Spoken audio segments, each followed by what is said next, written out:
It's early days still with the Theta X, and so far it's proven to be an awesome camera, but it does have one flaw that I want to talk about today, and another one that you guys have found, which I will also talk about. So, a week ago, I got married.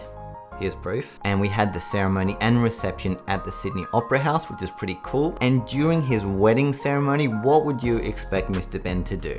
He got out his 360 camera and took a 360 shot with the brand new Theta X. And while I know I probably shouldn't have, I kind of had to do this, and that was use HDR mode. The windows inside the building we were in were super bright, and there's no way any camera could capture the detail outside and inside without using HDR mode. So once the ceremony was done and rings were put on both of our fingers, I told everyone to smile. They all laughed, by the way, because I mean, it's me, of course I'm gonna do this. And I took my 360 shot, put my camera away, and walked down the aisle with my new wife, Devon. Later, however, upon reviewing this shot, it was pretty blurry.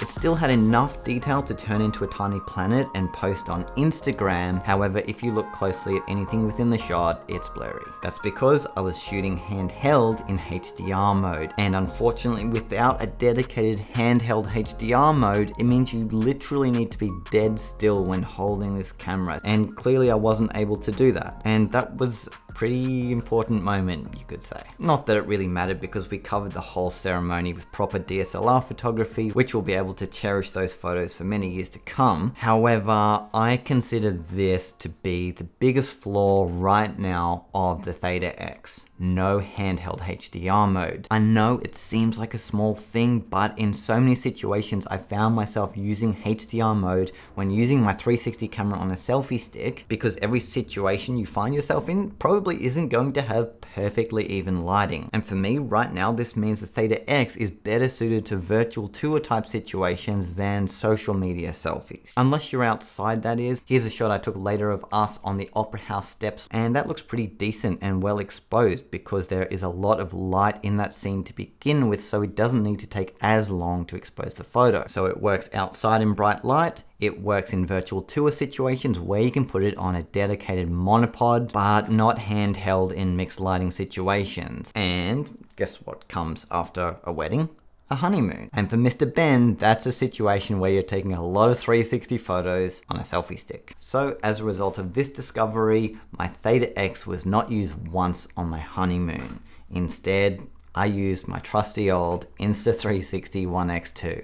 Even though the quality isn't as good as the Theta X, I do consider it to be a really good travel camera because it's got so many photo and video modes, and I knew I could shoot handheld HDR with it. So for me, it's the kind of situation where it's good to have different cameras for different purposes. I'll be using this for virtual tours and this for travel shots and social media. And in case you're curious, here are some of the shots I got with said One X2. Here we are wearing very silly looking stinger suits because our honeymoon was in the Whitsundays, which is in North Queensland in Australia, and jellyfish are out at this time of year, so we had to wear those. Did make for a great shot despite looking very silly. Here we are on a sunset sail outside of Hamilton Island. It was pretty cloudy here, but the One X2's inbuilt HDR mode captured it pretty well. Here's a silly selfie of me in the water, holding my selfie stick in one hand and thumbs up with the other. I got a couple of cool shots in hammocks. Here we are. I put the selfie stick in between the two hammocks, kind of hovering over the middle in between us, and that's definitely a fun one. Here's a silly one of me with a giant head. And with this one, I leaned my selfie stick over the hammock, so it was about here.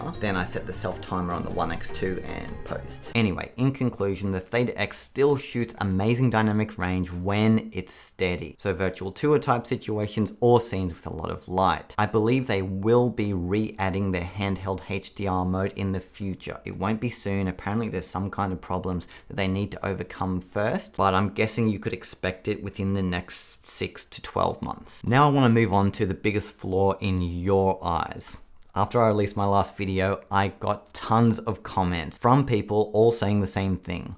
Why doesn't it have RAW? This is a massive downgrade. We want RAW. We want RAW. And while yes, I agree with you, I would say just hold on a minute. As you saw in my last video, the results I got with plain JPEG and inbuilt HDR were better than shots shot with RAW with the Z1 or other cameras. I don't know how they've done it, but the inbuilt HDR algorithm that produces the JPEGs is insanely good, and it actually doesn't need RAW from the tests I've done so far. Maybe there are some situations where RAW would benefit, but I truly don't think this camera needs RAW. Of course it would be nice, and of course it would enhance the quality that extra bit more. However, looking at the side-by-sides of the Z1 in RAW versus the Theta X in JPEG, and the JPEG actually looked better. And I think the people that are disappointed by no RAW are shooting in RAW just because it's like that's the thing that photographers do. They shoot in RAW, completely ignoring the actual results that are right there where the JPEG looks better. I think it's one of those things where you learn a workflow that involves a series of steps and you follow those steps till the end of the earth. Even if there are better steps to take or less steps, some people like to follow that longer series of steps. And that's okay. Often those steps are the right ones, but I just challenge you